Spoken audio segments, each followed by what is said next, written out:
લગ્ન જેવી જીવનની સૌથી મહત્વપૂર્ણ ક્ષણ વચ્ચે પણ એક યુવાને પોતાના મતાધિકાર પ્રત્યેની જવાબદારી નિભાવી અનોખું ઉદાહરણ પૂરું પાડ્યું.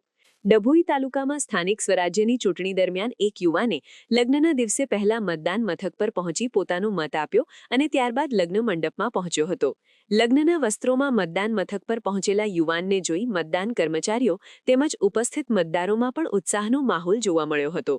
યુવાને જણાવ્યું હતું કે મતદાન કરવું દરેક નાગરિકની ફરજ છે અને લગ્ન જેવી ખુશીના પ્રસંગે પણ આ ફરજ ચૂકી શકાય નહીં. તેની આ જાગૃતિને સૌએ બિરદાવી હતી. આ ઘટના અન્ય યુવાનો માટે પણ પ્રેરણારૂપ બની છે કે વ્યક્તિગત પ્રસંગો જેટલી જ લોકશાહી પ્રત્યેની ફરજ પણ મહત્વપૂર્ણ છે.